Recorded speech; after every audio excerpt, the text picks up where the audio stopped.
Сәлеметсіздер ме? Қайырлы күн. Отыра қойыңыздар. Сыныпта кім кезекші? Орнына тұра қой. Сыныпта кім жоқ? Бүгін сыныпта Никита және Арина жоқ. Никита және Арина жоқ. Қалғандары? Бар. Бар. Түгеліміз отыра қой. Арай. Балар, бүгін біз сабағымызды бастаймыз. Бүгін қарашаның 17-сі. Бүгінгі біздің сабағымыздың тақырыбы экологиялық мәдениет және қиын сөздер деп аталады. Дәптердеріңізді ашыңыздар. Бүгінгі күнді және жаңа тақырыпты жазып аламыз. Экологиялық мәдениет және қиын сөздер. Бүгінгі сабағымыздың мақсаты мәтіндегі негізгі және қосымша ақпаратты анықтау болып табылады. Сендер білесіңдер, мәтіннің негізгі және қосымша ақпаратты қалай табу керек екендігін. Оқулықтарыңнан осы тақырыпта қойыңдар, ол бізде. Қазір бетін айтайын бала сендерге.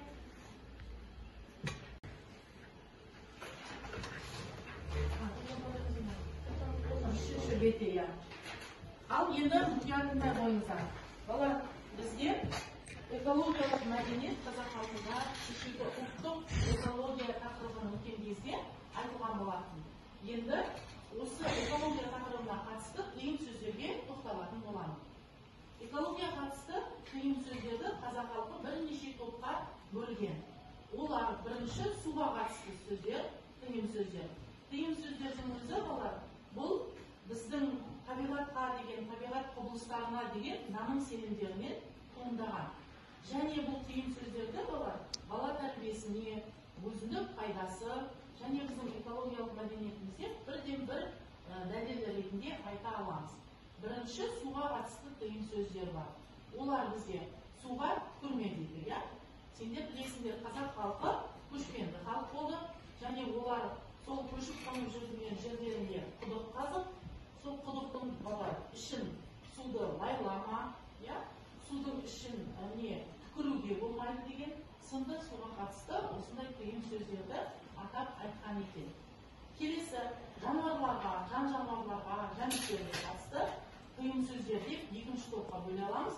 Бұл қиын сөздер балар. Сендер оқулықтарыңды ашып, оқулықтың ішіне қарап отырсаңыздар болады.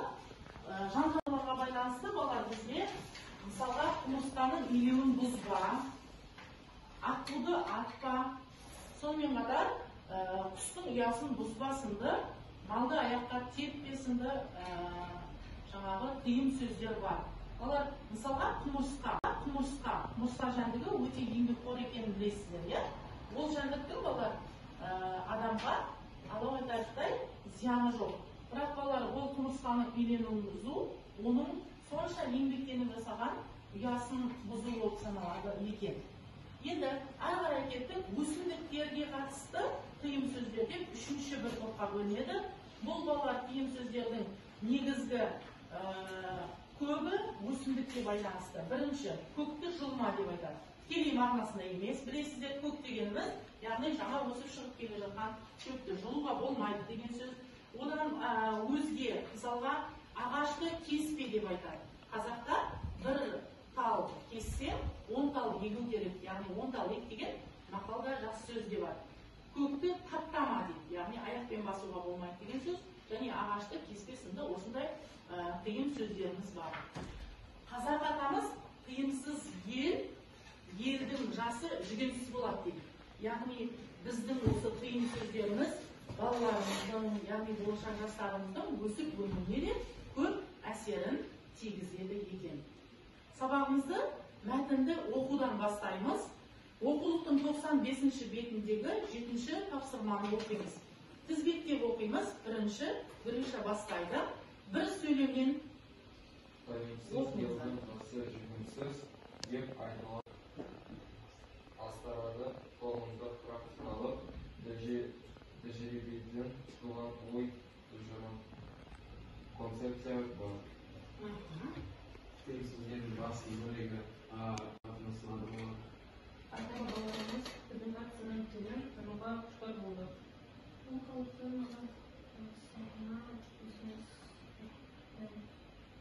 Святых Benedikten Martin'in kavuşmasına hizmet etti.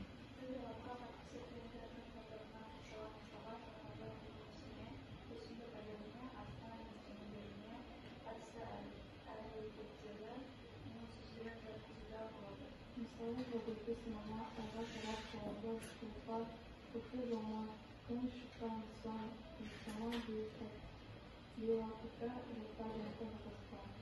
Мен жылан демей, қамшы дейдің, қасқа демей, ит-құс жалбырын деудің орнына ұлыма дейдің, арыстан демей, аң патшасы дейдің, бүркіт демек құс үрісі деген секілді сөздер табиғатқа қатысты ұйымға жатады. Олардың атын пікірге атауға болмайды деген түсінік бар. Онында келесіздегі категориялисті бар. Олардың Қаттырақ да. адам қоғамның табиғатқа бейімделу арқылы ғана өзгеріс жасай алады. Ал табиғат ешқашан оған қолданылып бейімделмейді. Кинода мал баққан, қара құс майталы ұстаған егер ана жатаққа. Даланың сұлулығына нұқсан етуге.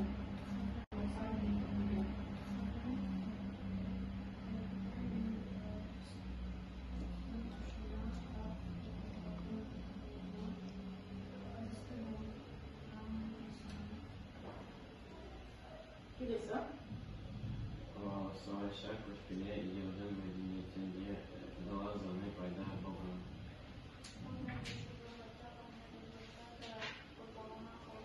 Табиғатқа арадағы үлес қосмастың орнына раз етекті жасады. Жалпы алғанда Қазақстан дәстүрлі қиындарында адамға қоғамға табиғатқа қатысты топтас құруға болады. Әрбір дүниенің астарынан ұлт даналығы танылады. Кейін сөздердің мәні үшін және қырсындығы үшін олардың қосымсы ашылы оның нәтижесінде одан сүндегі шығады. Жарайсыңдар. Әрі қарай жалғастырамыз балалар. Мәтінді оқы және мәтіннің ішіндегі қара сөздерге мән бер деген екен. Жаңағы сақтарға келіп, қара сөздерді тізбектеп жазып шыға ғой. Мәтінде неше қара сөз бар? Бірінші сөзіміз қиын сөздер. Келе ғой. Дәптеріңді ашып жаза отырыңдар. Қиын сөздер. Балалар, қара сөздерді теріп жазып, олардың мағынасын түсіндір деген екен. Және балалар, бұл сөздер сіздерге таныс емес, бүгінгі жаңа сөздеріміз. Сол себептен де балалар жазып отырыңыздар. Бірінші сөзіміз қиын сөзі. Қиын сөз балалар, орысша аудармасы слова закрыты, ал қазақша балалар тіл білімінде сендерге жаңада мәтін ішінде айтылды, лингвистикада табу сөздер деп те атайды. Яғни қиын затты тікелей мағынасында өз атын атамай, жанамалап, басқаша сөзбен беру, бұл бізде осы қиын сөздерге болады екен. Бұл сөздер. Жоқ, тек қана сөздердің өзін жазып шыға ғой, түсінікті ол келесі екінші сөзіңді жаза ғой. Бұл сөз сенде өзгеріс. Өзгеріс сөзі балалар, бұл да бүгінгі сабағымыздың жаңа сөзі. Изменение дегенді білдіреді, бұл, яғни заттың өзгеріске ұшырауы, өзгеруі. Қалай айтуымызға болады тағы да? Түрленуі деп айтуға болады, басқа түрге ауысу деген сөз. Келесі жаңа сөзіміз зардап. Зардап деген сөз балалар. Орысша аудармасы урон, вред деген сөз, яғни нәрсеге нұқсан келу деген сөз. Зияны болу деген сөз. Зиян деп жазсам болады сценарийде. Келесі нұқсан деп жаза ғой, сызықша қойып тағдан. Барлығы сол ұғымдас, мәндес сөздер болып табылады. Келесі қарамен жазған сөзіміз экожүйе. Экожүйе деген сөздің балалар, былайша айтқанда бізді қоршаған ортамыз, экосистема орысша аудармасы, яғни бізді қоршап тұрған ортаға қатысты айтқан жаңа сөз екен. Қоршаған орта деп жазылған болады. Әрі қарай жалғастырамыз сабағымызды. Енді жаңағы оқып шыққан мәтінге сәйкес біз сендермен мәтін ішінен бала тапсырма орындайтын боламыз. 8-ші тапсырма берілгенін бізге Аяна оқиды. Аяна орнынан тұрып, дауыстап оқи ғой. Не істеуіміз керек?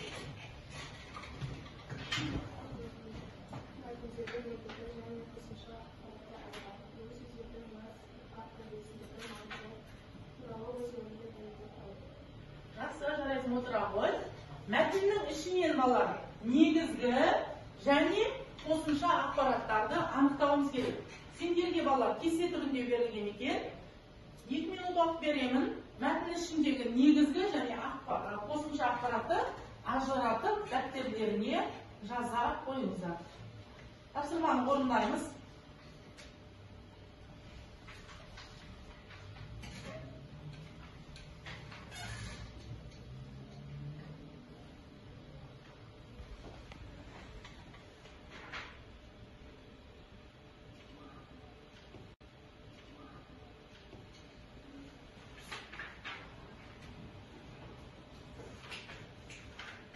Барлық оқушының нұсқасы тексеріледі, сол себептен барлықтарыңыз өздеріңізше мәтін ішінен негізгі және қосымша ақпаратты анықтауға тырысыңыздар.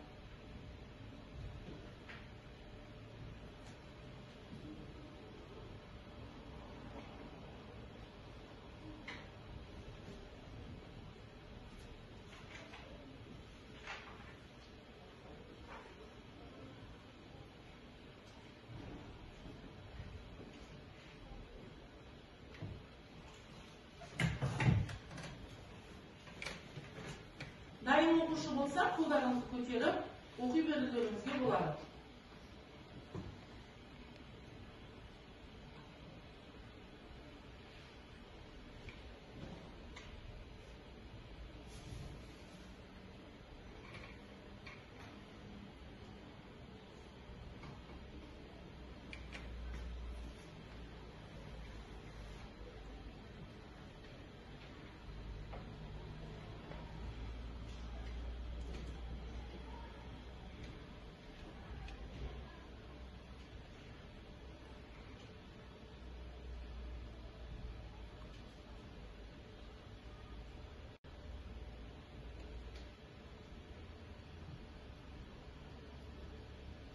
Аяқтарыңыз балар қысқаша ғана жазуға болады, иә, сөйлем емес, сөз тіркестермен орындауларыңызға болады. Бірінші кім оқиды?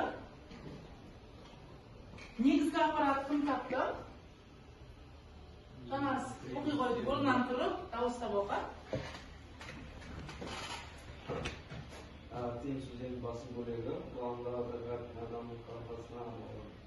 Жақсы, қабылдаймыз, яғни негізгі ақпарат ретінде тыйым сөздер, яғни олардың қолданылу жайында жазған екен. Келесі қосымша ақпарат, балар қосымша ақпаратқа бірнеше ақпарат жазуға болады. Кімде тағы да негізгі ақпаратқа өзінің нұсқасы бар.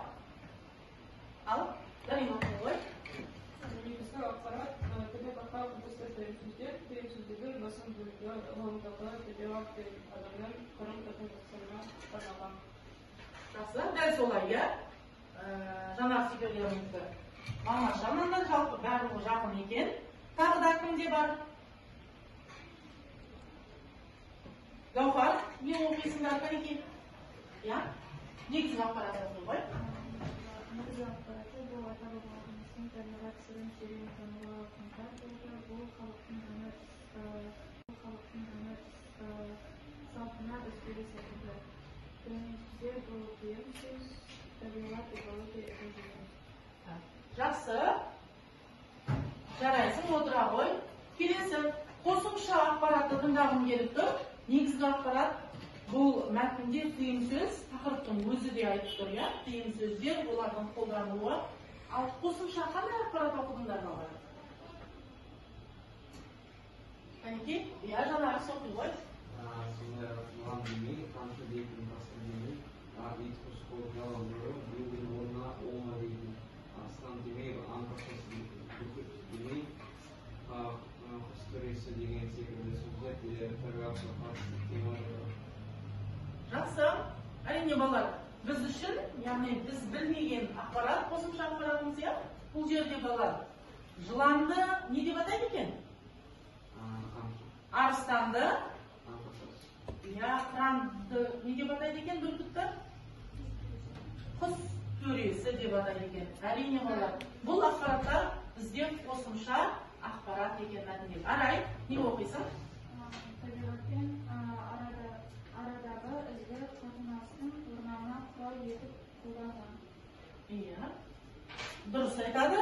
Бұл сөзімізде бізде қосымша ақпарат болады. Келесі. Тағы да кім оқиды? Қолдарыңызды көтеріп, оқи берсеңіздер болады. Қосымша ақпарат, иә? Қосымша ақпарат балалар біреу болмайды. Оның ішінде қосымша ақпарат өте көп. Ал кәнекей кім жалғастырады? Тағы Никита бар ма? Қыздар, Жазеке, кәнекей.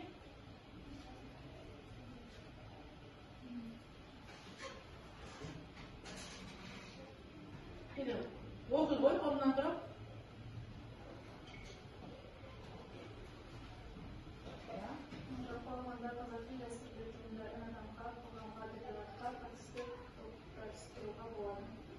Жақсы, бұл да қосымша ақпарат екен. Олар өте жақсы, жарайсыңдар, біз мәтін ішінен негізгі және қосымша ақпараттарды анықтап, оны екіге бөліп жаза алдық. Енді біз өткен сабақта сіздермен осы тарауда сан есімдер жайлы өтіп жатырмыз.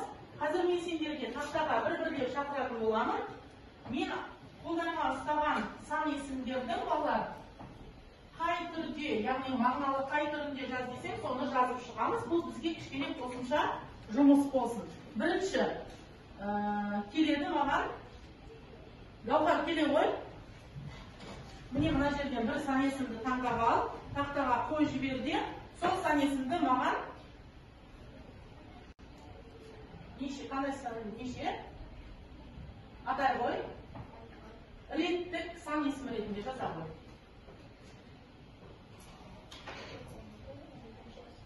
Дұрыс айтады. 12, 12 болады дейді. Дұрыс па балалар? Дұрыс, жақсы. Келесі арай келеді. Ала ғой. Сан есім. 4 деген сан есім дейді. Сен оны маған есептік сан есім етіп жаза ғой.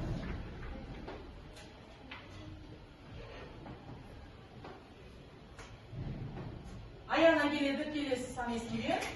Жинақтық 4 болып қалады, есептік сан есімде. Дұрыс. Келесі жинақтық сан есімі ретінде жазасың. Бұл сенде 10. 10 жинақтық. Ал кәнекей, қалай жазар еді? Болады ма? Себебі, бері қарап айта ғой. 7-ге дейін жұрнақтары қандай? Ау-ю. Жарайды, болай болса, сен маған 10-ды бөлшектік сан есімі ретінде жаза ғой.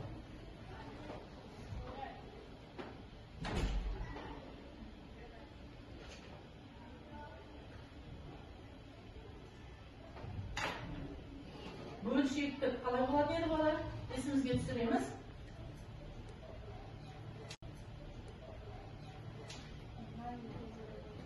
Я, 10-нан 1 десек болады, я?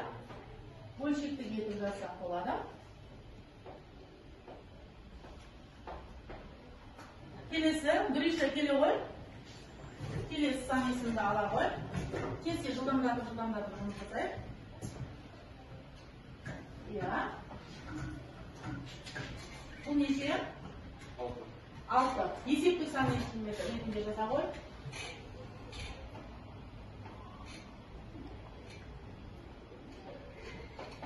Я. Есептік болса қалай болады? Алена келеді. Ал бұның өзі болады дейді. Дұрыс па есептікте? Дұрыс. Алена келеді. Келесі соңғы сан есімнің бірін таңдай ғой. Отыра ғой. Өте жақсы. Кез келгенін таңда. Бір сан есімді. Осыны топтық сан есімі ретінде жаза ғой. Неше сан? 3 деген сан дейді. Топтық сан есім болса қалай болады? Қандай? Қалай жасалынады дейді, кәнекей естеріңізге түсіремін. Жақсы, көмектестік. Жаса ғой, 3-ке. Ары қарай тапсырмамызды жалғастыратын боламыз.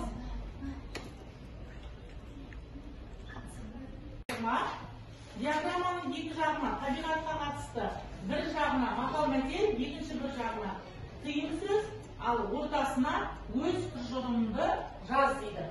Кәнекей, қандай бірінші ауызша балар жазбасы бұрын ауызша орындап алайық. Мақал мәтел білеміз, табиғатқа байланысты. Дарина? Өте жақсы. Келесі. Табиғат жер байлығы, батырлар ел байлығы дейді. Ырысы, дұрыс айтады, жаңбыр жауса, жер ырысы екені анық, иә балалар. Келесі, ары қарай. Тағы да кімде бар? Аяна оқи ғой. Қандай жұмыстар бар балалар? Ойланып отырмайыз, жылдан. Қандай мақал мәтел білесіңдер? Диаграмманың оң жағына жазу үшін табиғатқа қатысты. Иә, Гаухара?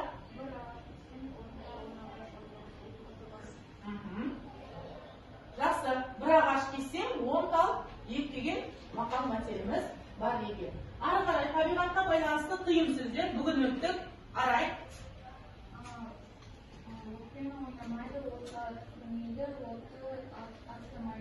Дұрыс айтады. Отпен ойнамайды, отқа түкірмейді және отты аттамайды дейді. Жарайсың. Тыйым сөздер неліктен балар бізге келіп осы күнге дейін жетті? Оның бізге қандай маңызды жағы бар?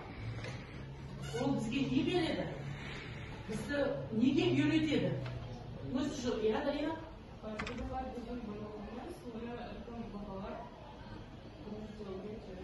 Дұрыс айтады. Бір сөзбен айтқанда, бұл табиғат біздің байлығымыз болады. Табиғатсыз біз елестете алмаймыз, және біз табиғатты құрметтеуіміз керек, онымен етене байланыста болуымыз керек.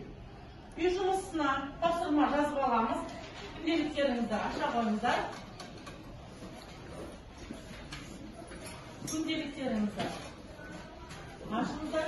Үй жұмысына балалар не сендерге жасыл белдеу тақырыбына байланысты беретін боламын, иә? Біз сендермен оны оқыдық қой. Естеріңде бар болса, былай істейін балалар. 111-ші бетте балалар түйіндеме берілген екен. 111-ші бет түйіндеме. Балалар, түйіндеме бұл іс қағаздардың бір түрі резюме. Білесіңдер, иә? Бұл туралы айтылды. Енді осыған қарап отырып, сендерге үлгісі берілген екен. Өздеріңнің енді түйіндемелерін жұмысқа тұру туралы. Бұлайша айтқанда балалар, нақты ақпарат болмаса да, немесе ата-аналарының көмектерімен түйіндеме жазып келу. Күнделіктеріңді ашып, енді осыған қарап отырып, сендерге үлгісі берілген екен. Өздеріңнің енді түйіндемелерін жұмысқа тұру туралы. Бұлайша айтқанда балалар, нақты ақпарат болмаса да, немесе ата-аналарының көмектерімен түйіндеме жазып келу. Күнделіктеріңді ашып, үй жұмысын жазып оламыздар. 111-ші бет үйге. 111-ші бет түйіндеме жазу. Түйіндеме жазу. Олар ата-аналарының көмегіне жүгініңдер, иә?